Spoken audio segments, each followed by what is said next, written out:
How would you go about getting noticed in today's art market? I actually think that the number one thing that gives you an edge, essentially like create a portfolio page or website page that looks like you're already in the industry. I feel like everybody's trying to be a generalist and appeal to the broadest audience as possible. When you spread yourself too thin at a young age, sometimes it means you don't get far enough skill-wise to like be hireable. What art industry job do you think is the easiest to break into as a newbie? Easy? I know, big question. Real answer, I don't think any of them are easy. There are traits that kind of span lots of people that are successful in these spaces, that patterns that you can recognize over time. Today, we have a very special guest.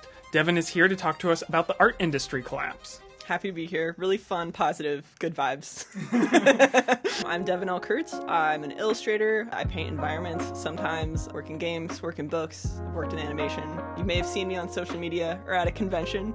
If you Google my name, it's Devin with an I, you will see me at the many places I live on the internet. I guess my first question is I wanted to ask you how you broke into the art industry originally. Like, what was the first thing, the boring, lame question that everybody asks? Yeah, I think that I'm uniquely challenged by this question because I really started freelancing in the art industry too early. I was a child in high school. Okay. And I don't know if I recommend that. But I have built out some connections. I was working on some random indie game projects in high school because I was building an audience already on various social media platforms. When I got a little bit older and dropped out of my 1 year of art school, I pretty much just continued freelancing from there. I was just purely independent and freelance until 20. I think I was 20 when I got my job at Rough Draft Studios working on Disenchantment as a background painter, and that I guess is the really break into the mainstream animation industry moment. That one, I like many people, I knew someone at the studio who was we've got a job opening, you should apply, and thankfully I had a portfolio at that point that was good enough to get me hired. It's always helpful to have someone who can put your name on the top of the pile. Super valuable, and I don't want to discount that because it's much harder to even know when those jobs are going to be opening up or available when you don't have that. But I was lucky to have a connection at that studio. I tested for the job and worked in the animation industry for 4 years. Pretty much I built everything else up around that while I was working in animation. So it all kind of fell into place after that. So you said that you started freelancing too early. What did you mean by that? I think it was great that I had a way of, making income and helping contribute to the family better than other jobs that I could have gotten at that age. I think most jobs that you can get as a 15-year-old are not ideal. I enjoyed it more, but I realized that my skill sets weren't there or the time that I needed wasn't there. I think that as a teenager that young, some of the things that I signed on to were just not, I didn't know enough to know that it wasn't a good move for me to be making at that age.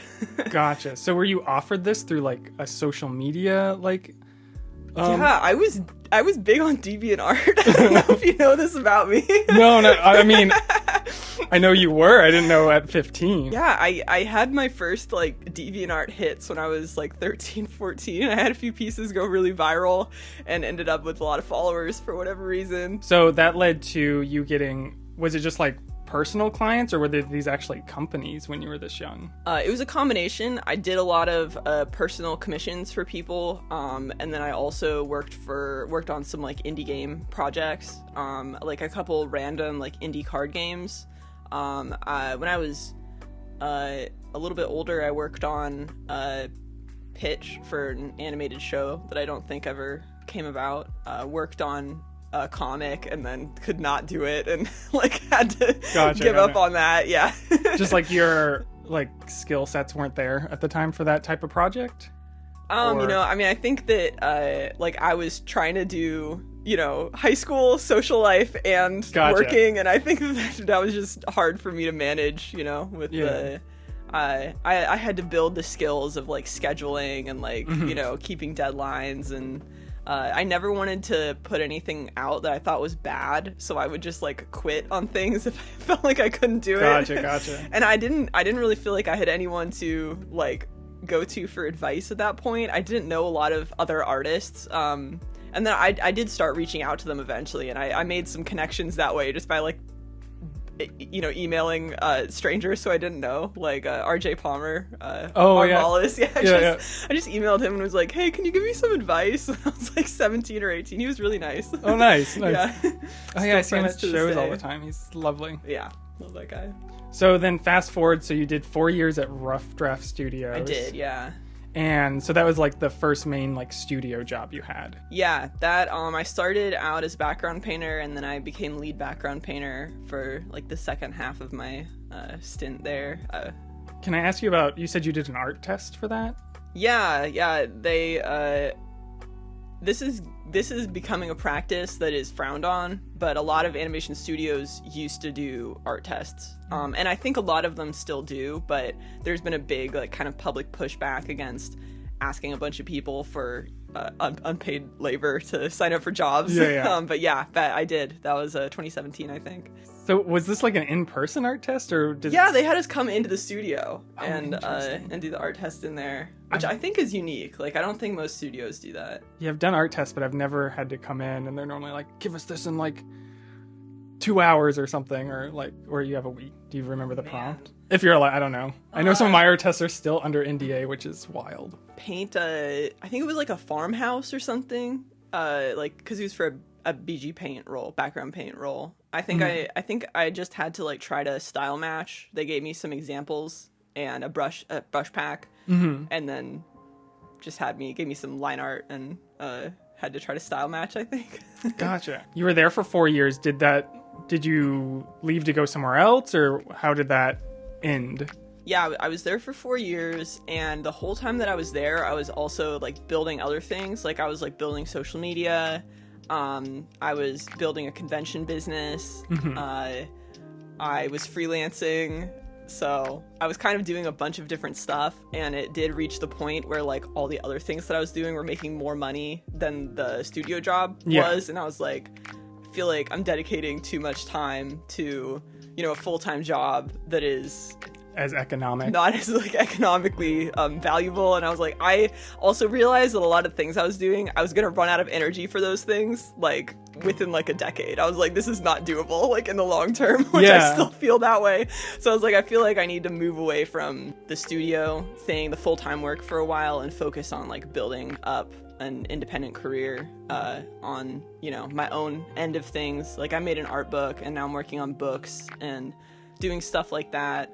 And I was like, I saw an opportunity to being like very economically insecure to like getting myself into a position where I could breathe more, a lot more, which was really valuable for me as like a chronically ill person, because one of the things that's hard about working full time is that like I get sick randomly, like all the time. Like I would have to take off like 2 weeks. I would just be like in the hospital, and like that is not super easy to do. So having a flexible schedule is really important for you. Yeah. I wanted to build a life that would not make me feel like I was constantly running from one place to another, because I reached a point where I was like, I have to pick. Like I'm too sick to do the full-time thing and my own work and building up the stuff that I really want to do. So I was like, if this is what I really want to do, I need to let go of the stable full-time job that my mom shed a few tears, I'm sure.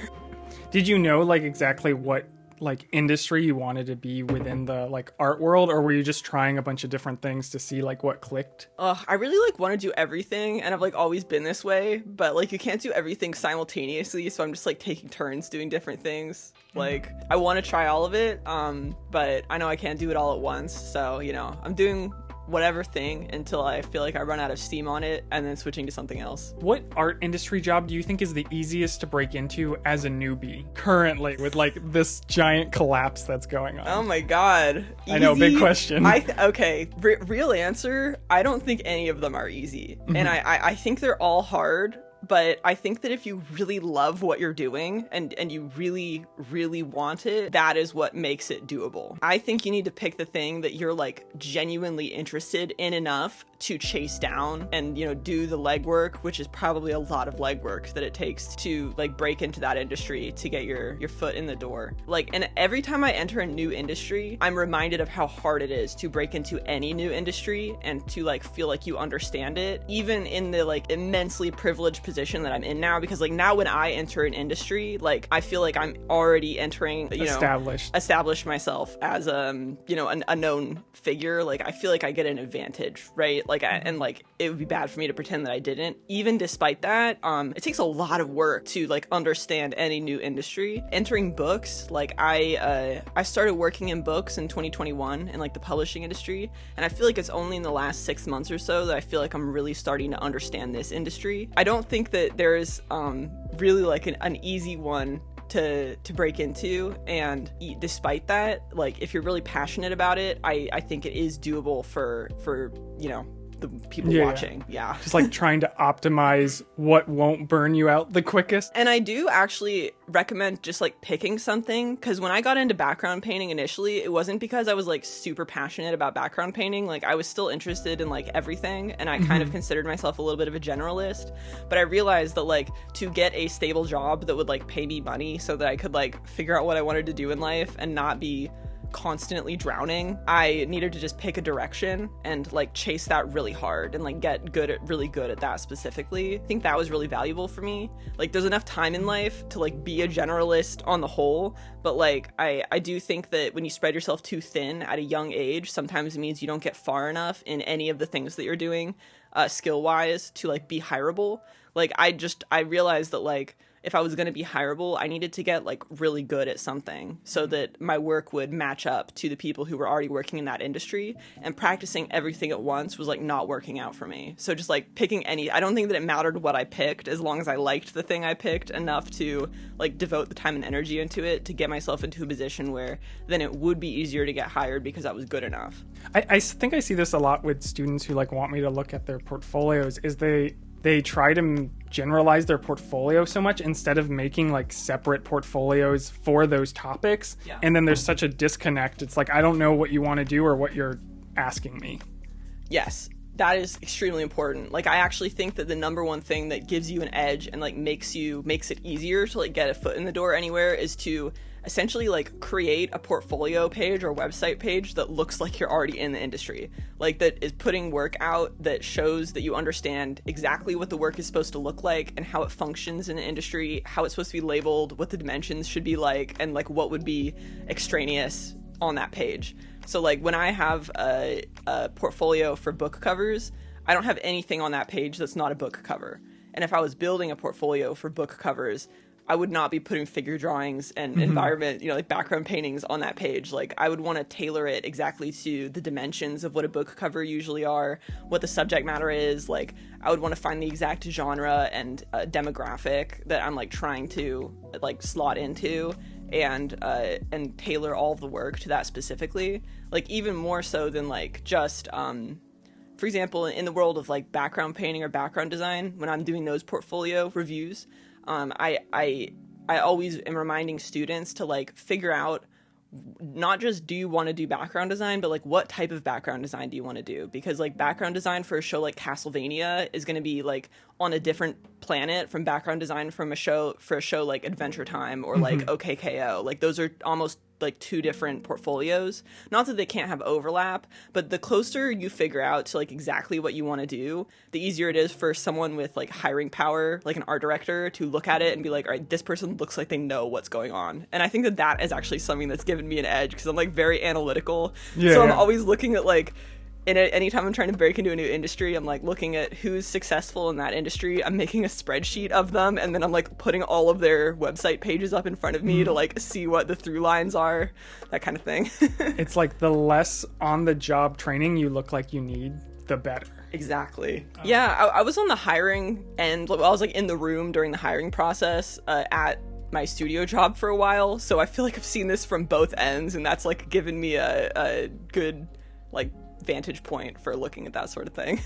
Is there anything that you saw people who were like submitting their work that you saw them do a lot of that you think they thought was good but wasn't, that like was a red flag for those portfolios? The main thing that makes it an instant no is if they're applying for like an environment painting job and then there's no environments in their portfolio. Like no one's gonna in this world assume that you can paint an environment. You have to paint at least a few. Yeah, absolutely. Yeah. Can I interject? Yeah. You should come to the mic, though. Hi. This is, I guess, for both of you to explain. You brought up briefly, touched on the idea of the industry collapsing and talked a little bit about what the effects of that are, but did not explain what you meant by the industry collapsing. Okay. And so I thought some viewers might want a little more context on what you mean. Fair enough. Well, I just see all the layoffs. So I see, all my friends who are in studio jobs, like, it was a good percentage, like 80% of people I knew who had like stable studio jobs don't anymore. Even the ones who had who still retained their job, they were moved around or they were switched to like part-time or contract. Like nobody has benefits even if they still are working. Yeah, it's been dramatic. A huge portion of the people that I know in the industry have been out of work for a while. For some people, like over a year at this point. Many people at least 4 months, and when they do find work, it doesn't last very long. There's just not jobs right now. Do you have any idea why that is? Is it just these companies trying to reconsolidate, or corporate overreach? This trend of they figured out that if they cancel something and then they can write it off on their taxes rather than releasing it, so that's really fun. I think there was also there was a bubble during 2021 for a little bit where they were 2020, 2021, where they were oh, we can't film anything in person. Let's hire so many people to make all of these animated shows and that, at least for animation. And then, the world opened up again and they were never mind. Thanks for getting us through that little rough patch. Bye. And then just bad labor practices, you know what I mean? Anti-worker labor practices where teams are getting smaller. The people who are on teams are frequently being overworked. I mean, all the classics, all the hits. Yeah. How have you navigated that?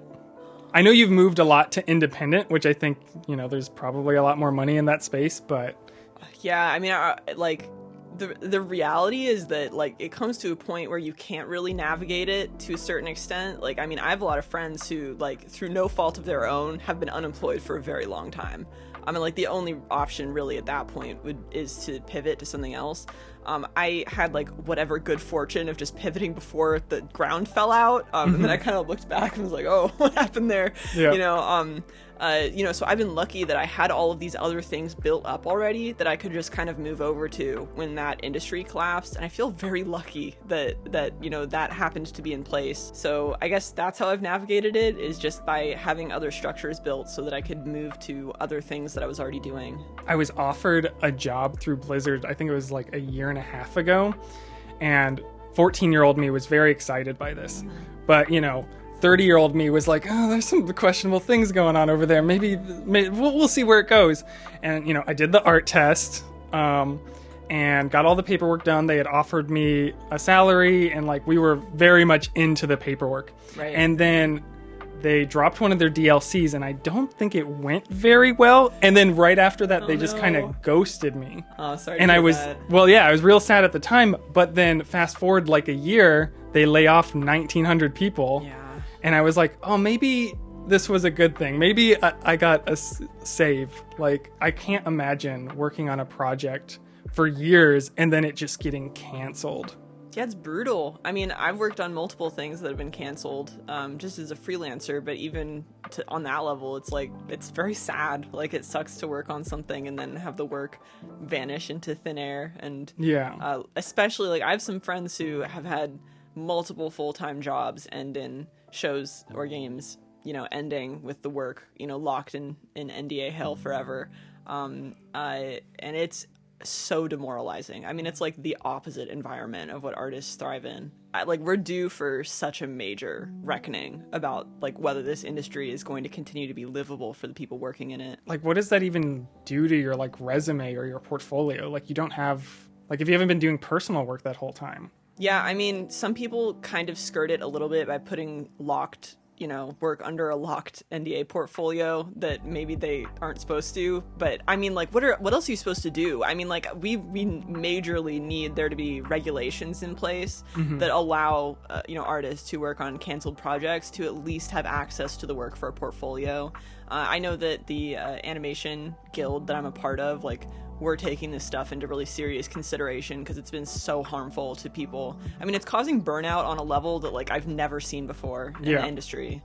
Do you think that this is like something where like the Animation Guild is going to try to update, or do you think this is like where we need more unions in like specifically other fields? I think more unions is pretty much always good. I think it would be fantastic if more areas of the field could unionize, and like broadly too, not necessarily just local unions, but like unions that span larger areas as work becomes more remote, to make sure people are able to meet their basic needs while working in these industries and making the corporations that they work for millions of dollars. Is the animation one only have like reign in the like California area or LA area? Yeah, is that it's how the it works? local. It's a local union. Yeah, there are other animation unions. Like I believe there were studios in Canada that unionized. Like there are other unions, but the one that I'm in is like a local. I see. Yeah.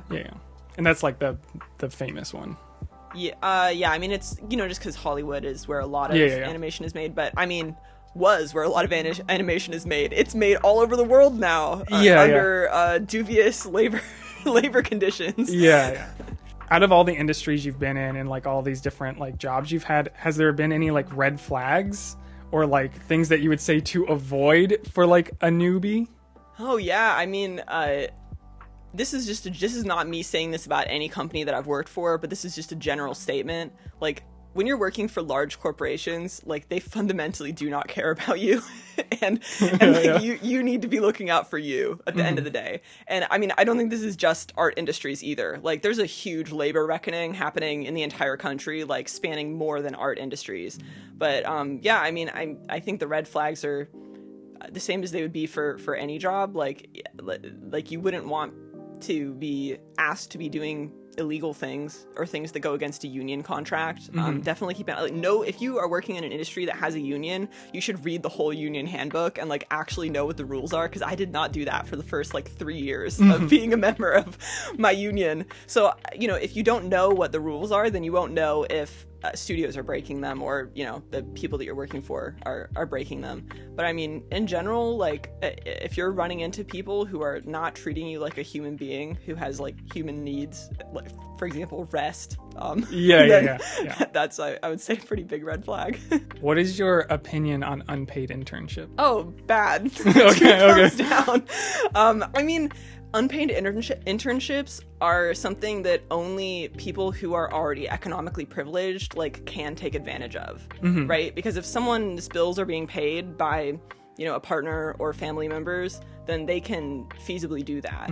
But it's just like not something that is even accessible to someone who needs their hours in the day to provide income for them. Yeah, I've seen this a couple of times, and it's like, when I see studios offer this to students, it's like, one, either the studio isn't doing well enough where I think that they are actually up to industry standards to teach you anything. So that's already a red flag. Or if it's like a bigger company, like all those companies understand that, like, or I would hope that they understand, it's worse like for them publicly to not pay somebody even a little bit than it would be to just pay a student for an internship. Yeah, are you still seeing a lot of unpaid internships? I didn't think they were legal in California. I'm from Ringling in Florida, and there's a bunch there. Got it, okay. Or not at Ringling, but there's a bunch in Florida. Like Tampa has a bunch of like small animation companies that don't make any sense. Shame. And it's weird because big companies outsource to those studios. Like I think Netflix uses one of them and stuff. So it's like Netflix pays their interns, but not if they go through, some of these studios necessarily. Yeah, I would say that's a pretty big red flag. Because if they don't think that your time is worth paying for, then what else do they not like think about you? So you've worked in a lot of different industries.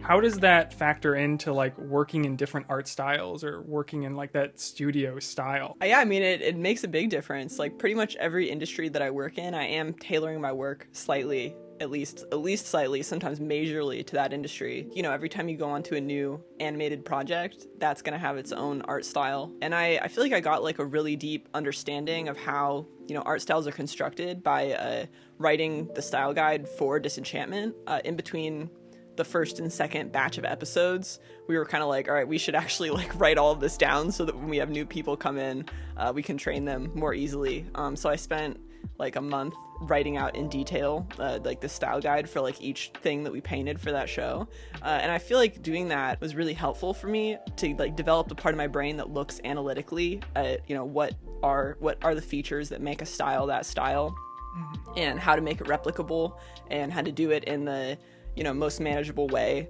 working smarter, not harder, in, you know, as many cases as possible. I know you can do this like very specifically for like if you're jumping onto a project with a set art style. But then also more generally, like if you're jumping into a new industry, like I keep bringing up book covers, but like, you know, book covers, each genre and each age demographic, they all have a really unique look. And that's been really fun to like pick apart, because that's, you know, they're across many different artists. Like it's, you know, a look that spans tons of artists, but like all does kind of create You're good. all creates like one, you know, kind of overall cohesive look of like what this, you know, age group, like middle grade 8 to 12 age range book covers look different from adult fantasy book covers, etc. And then, you know, similarly, making work to sell at conventions and work that like, you know, does well on social media, those are also like specific looks that I'm going for, you know, to try to tailor work that is like hyper visible, hyper clear, that can be seen across a busy convention hall, or someone scrolling really quickly on social media. Like there are traits that kind of span lots of people that are successful in these spaces, that patterns that you can recognize over time. But I think that gaining the ability to look analytically at, you know, a body of work and figure out how to replicate it, it is like its own skill that like I have been building, and like obviously I have a long way to go still, but it's been, I think, really valuable for me to build that skill. I always bring this back to students because I think that's where most of our viewers are, that they can't find their style. So I worry that like hearing, you know, look at this analytically might dishearten some people. Is there like a place to, you know, somebody who hasn't even found their like personal style necessarily? Do you have any advice for like a good starting point for them is? I think like what I would want to start with is that just with a story about my own style as I've traversed like through all these different styles. Every time I enter a new industry and work in a new style, there are always a few little things in that style, techniques, you know, ways that something looks that I really like, that I then pick up and carry with me in my own personal work. So you can like track the evolution of my personal work and my personal style as I have picked up new tools and skill sets from these various styles that I've kind of journeyed through. And I think that a lot of young people feel a lot of pressure to like, oh, I've got to figure out what my style looks like. Like I need to figure out what my thing is. I need to know right now. But I think, at least for me, you know, I think we're all different. My style came about as I like picked up my little briefcase and walked from like stop to stop, you know, along this long railroad toward my style. Yeah. And it developed organically as I tried a bunch of different things.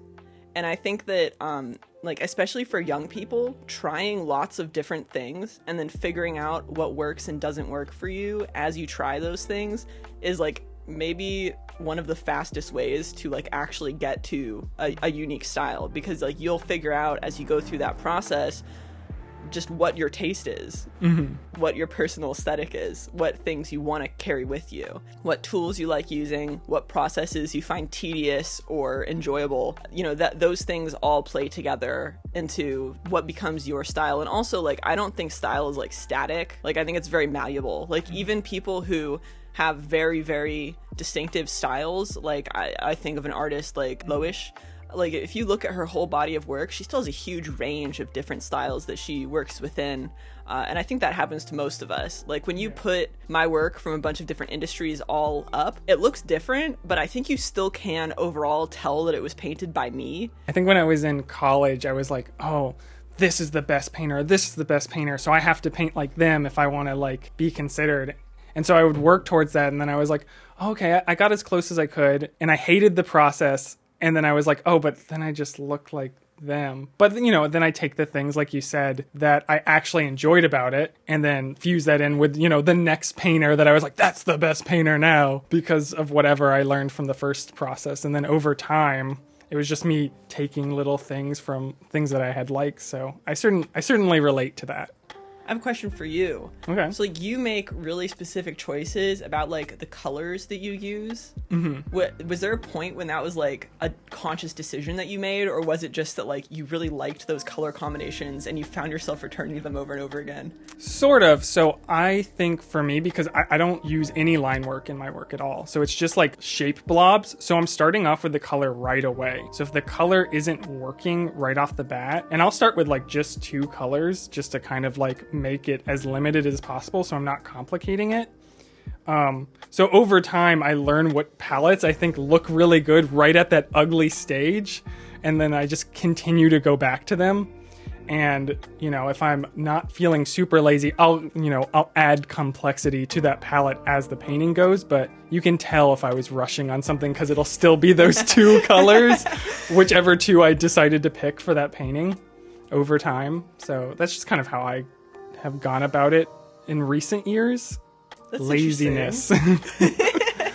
Hey, I mean, sometimes the laziest work is what shows the style in its like purest form. Mm-hmm. Like, I actually find sometimes that when I'm like working on a project where I have to do a bunch of work in like a short amount of time, the shortcuts that I fall back on over and over again, when I look at the work and I see the like kind of a little bit rush work that I use a lot of shortcuts in, I'm like, that actually is like the purest distillation of like my work.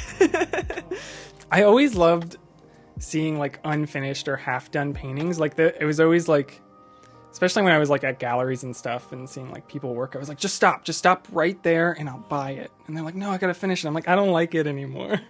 It's not artsy enough. My high school art teacher had a half-finished painting up on the wall that, like, I took art all 4 years that I was in high school, and every single class on the first day, someone would raise their hand and be like, when are you going to finish that painting? Oh, no. And she never did. Never did. I want to circle back to what you said about things that work well on social media and just things that pop.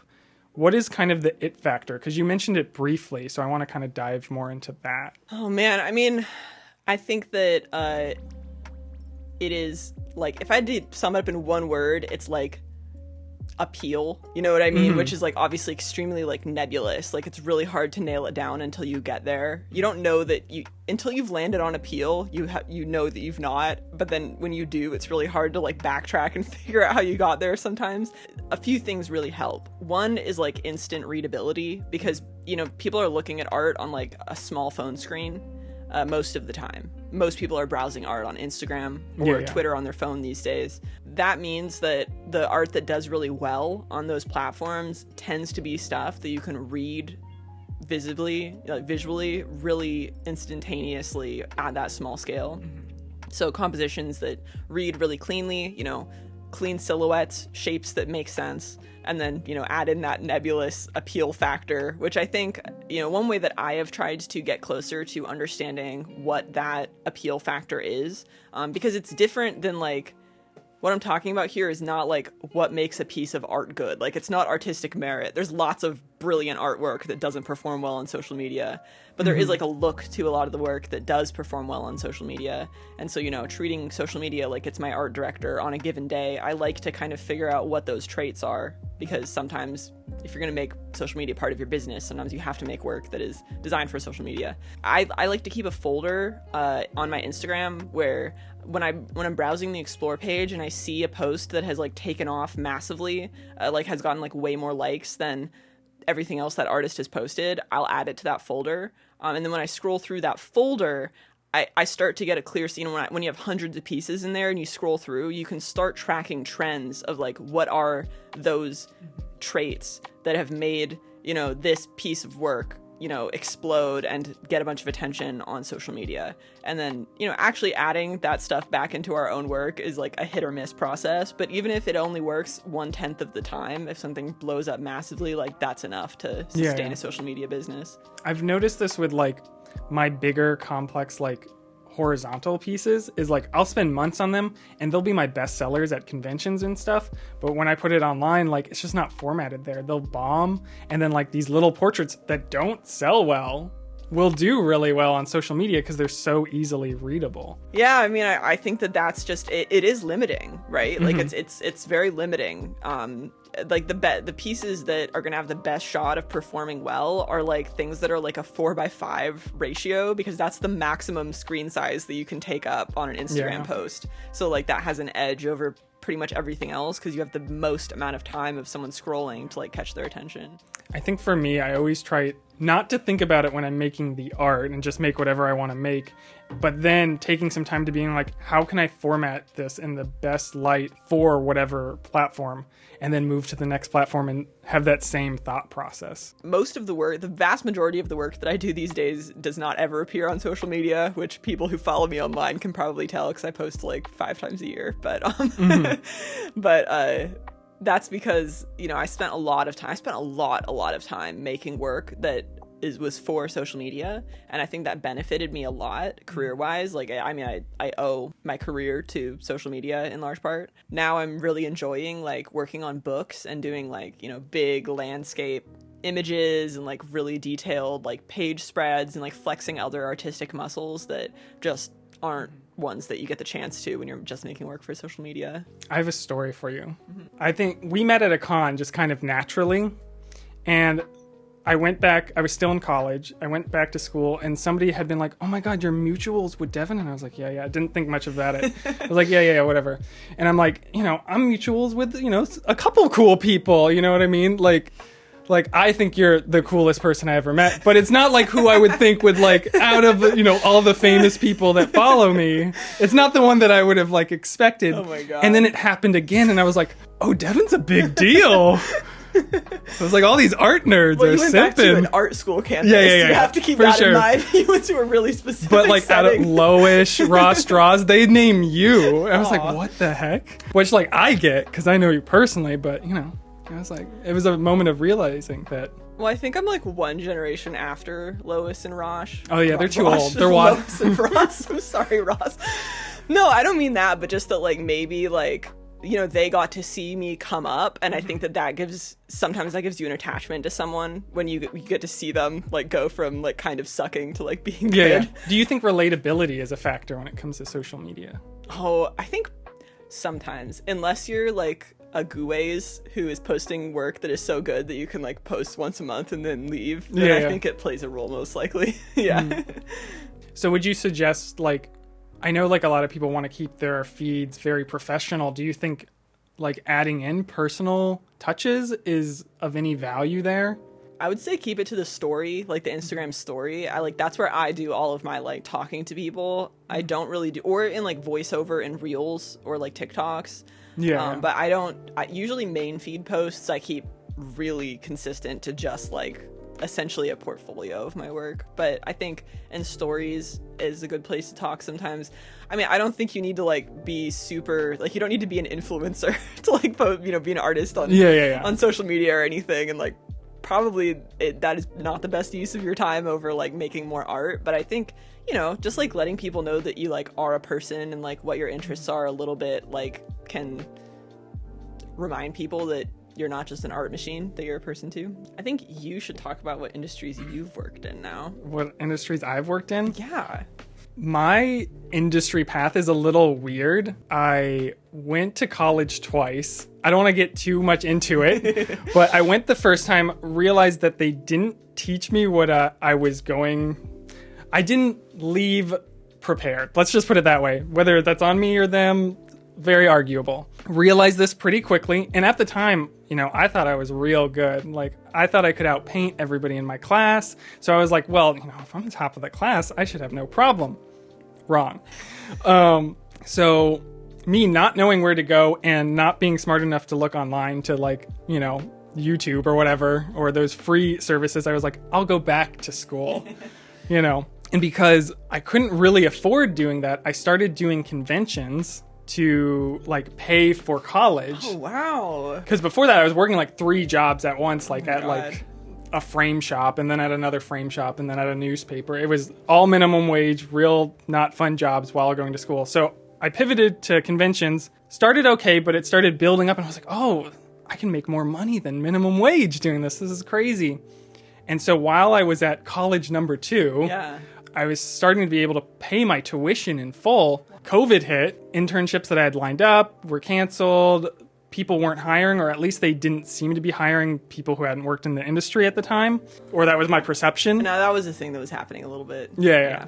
So by the time that was happening, I had to pivot my entire business online, still had no professional experience other than like personal clients. And then conventions started back up. And by that time, those companies that I had applied to that were denying me were coming to me at conventions and being like, oh, we love your work. And I was like, well, you didn't look at my application. But by that point, I was already making more money than they were offering. So I only took on like the projects I really wanted to work on. So it was kind of like this weird backwards things. I only did cons to like fund it until I got offered a studio job. But at that point, I was like, never mind. That's a good story. You took a backdoor in. Yeah, stayed. Sort of. That's pretty cool. I didn't know that about you. Wait, so you don't have double student loans then? Because you're paying your tuition with your con money. So, sort of. I'm going to do another video about this because it's a wild story. I have student loans from my first college, which we're hoping gets canceled. They've been in court forever because that school doesn't exist anymore. It's very... Oh, is it one of the like... It's not an AI school, but it pretty much was one. Which is the problem. If it actually was one, it would have gotten canceled. And then because I tried to pull out loans for my first year at the next school, but they wouldn't do it because I already had a bachelor's degree. And they're like, yeah, well, you're not qualified. But I could get them for a master's degree. So I actually dual enrolled. I just started taking classes at Ringling, not expecting to graduate because I already had the degree. While getting my master's degree, which was solely for the purpose to push back my loans because they had come due. But if you're in school, they pause again. Not because I wanted the master's degree. So you have a master's? Yeah. So I got my master's degree a year before I finished Ringling. I liked Ringling so much that I decided they gave me half the credits from the school before. So I only had to be part-time. So I actually have 3 degrees. Oh my God. So I have loans for the first school, the first year of the master's program, and then the rest was paid for through conventions. And because they had been paused so long, the interest is like triple the original price. I've paid a lot of it off at this point, but last year I paid $60,000 on it, and it's still in the couple $100,000s. Yeah, I left art school because I was gonna have to take out loans, like more loans. I took out a small loan that's already paid off but I had like almost full. I had a very close to a full ride scholarship, but then they raised the tuition price, but we're not going to raise the scholarship. And I was like, absolutely not. Like, they've been doing this every year that I'm going to be here. No, thank you. And they do that every single year. Oh wait, like traditionally. It's wild. You were smart. You dropped out. I never liked school. Yeah, I wish I hadn't liked school either. It might have saved me some headaches, but I don't know. I believed in the academic system for a little too long. You know. Well, here we are. Well, thank you so much for being on the podcast, on the YouTube. Thank you for joining me. Do I get to be a friend of the pod? Yeah, cool. Friend of the pod. Yeah. Like, subscribe, pick somebody in the comments to have a fight with, engagement.